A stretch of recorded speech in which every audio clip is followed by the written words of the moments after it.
up in the post 9/11 era. So we expect Mamdani to speak directly to the comments that Andrew Cuomo made yesterday. He is going to be talking about the Islamophobic comments that have been said throughout this campaign, which unfortunately did not start with the former governor's comments yesterday. And he's doing so in front of a mosque. Now, I should mention to you, Dana, Zohran Mamdani goes to Juma prayers, the Friday afternoon prayers that Muslims have every Friday, and he has been doing so throughout the entire campaign. The campaign estimates that he has visited almost nearly every single mosque across New York City. And the reason I bring that up is because in the last few weeks, as Andrew Cuomo has tried to close the gap and close the distance between himself and Mamdani, he has been campaigning in South Asian and Muslim communities, and he has been visiting some of those mosques as well. And he has focused on some of the issues that he feels should alienate Mamdani from his own Muslim and South Asian community, particularly around this issue of the legalization of sex work. Mamdani has said that he supports decriminalizing sex work, but Cuomo has tried to make that a wedge issue. And so we are expecting to hear directly from Mamdani in just a few short minutes here today, responding to those comments and just the overall tenor that this already charged campaign, the rhetoric in this campaign has taken in the last few days. Dana? Gloria, thank you so much for that reporting. Appreciate it. And up next, he has served major roles in 2 presidential administrations, but not real ones. West Wing and Diplomat star Bradley Whitford will go inside fictional Gaza Strip. This comes as 41 aid groups, including Oxfam and the Norwegian Refugee Council, have published an open letter accusing Israel of arbitrarily rejecting aid deliveries into Gaza. The letter says, quote, aid denied by Israeli authorities includes tents and tarpaulins, blankets, mattresses, food and nutrition supplies, hygiene kits, sanitation materials, assistive devices, and children's clothing, all of which should be unrestricted during the ceasefire, they wrote. The World Food Program warned it was falling short of its target of sending 2,000 tons of food into Gaza. Meanwhile, the WHO described Gaza's starvation crisis as still catastrophic. There is increase in amount after the ceasefire, but what is entering Gaza is significantly below the required target. Significantly below the required target. And that also can explain can be an answer to the second question. Is there a dent in hunger level? So if the aid that's entering Gaza is significantly low, it cannot dent the hunger level. And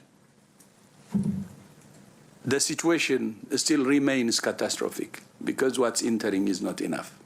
In Israel, Secretary of State Marco Rubio met with senior Israeli army officials and held a news conference in Kiryat Gat, the site of a new international command center with troops from the U.S., U.K., Jordan, and UAE. Rubio said the UN Agency for Palestinian Refugees, known as UNRWA, cannot have a role in the Gaza Strip. He called it a, quote, subsidiary of Hamas, unquote. Since the U.S.-brokered ceasefire came into effect October 10th, Israel's killed nearly 100 Palestinians and wounded 230 in Gaza. President Trump responded Thursday to the Israeli Knesset's vote advancing legislation that would annex the occupied West Bank. The West Bank is, don't worry about the West Bank. Israel's not going to do anything with the West Bank, okay? Don't worry about it. Is that your question? They're not going to do anything with the West Bank. Don't worry about it. Israel's doing very well. They're not going to do anything with it. This follows a Time magazine interview in which Trump firmly opposed Israeli annexation, saying, quote, it won't happen because I gave my word to the Arab countries. Israel would lose all of its support from the United States if that happened, unquote. Separately, Secretary of State Marco Rubio called annexation in the West Bank a, quote, threat to the peace process. Meanwhile, Al Jazeera is reporting a child has died after being wounded by Israeli forces during a raid in the occupied West Bank town of Nablus. UNRWA reports more than 1,000 Palestinians have been killed in settler and Israeli army attacks in the West Bank since October 7, 2023. We'll have more on this story later in the broadcast with the Secretary General of the Norwegian Refugee Council. Members of the Israeli opposition are slamming far-right finance minister Bezalel Smotrich for his what they call harmful comments about Saudi Arabia. Smotrich resorted to stereotypes when he said he wouldn't agree to a normalization deal with Saudi Arabia if it required Israel to recognize a Palestinian state. If Saudi Arabia says to us normalization in exchange for a Palestinian state, friend, no thank you. Continue riding camels on the sand in the desert. And Saudi Arabia, we will continue to develop, really, with economy and society and state and all the great and wonderful things that we know how to do. Smotrich has since apologized for his comments. This comes as President Trump set to host Saudi Crown Prince Mohammed bin Salman at the White House next month. It will be the Saudi Crown Prince's first visit to the U.S. since the 2018 murder of the columnist Jamal Khashoggi. President Trump asserted Thursday that he had the authority to continue to launch airstrikes against alleged drug boats in international waters without a congressional declaration of war. Since September, the Pentagon says it struck 9 such boats, killing 37 people. I don't think we're going to necessarily ask for a declaration of war. I think we're just going to kill people that are bringing drugs into our country. Okay? We're going to kill them. You know, they're going to be like dead. Okay? Trump also denied reports by the Wall Street Journal the U.S. is sending B-1 bombers near Venezuela. Meanwhile, Venezuela's defense minister, Vladimir Pedrino Lopez, announced denied reports by the Wall Street. They're going to be like dead. Drugs into our country. Okay? We're going to kill them. You know, they're going to be like dead. Okay? Okay? We're going to kill them. You know, they're going to be like dead. Okay? Our country. Okay? We're going to kill them. You know, they're going to be like people that are bringing drugs into our country.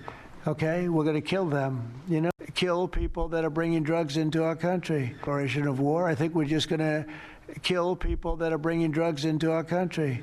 Okay? We're going to kill them. You know, they're going to be like dead. Okay? Our country. Okay? We're going to kill them. You know, they're going to be like dead into our country.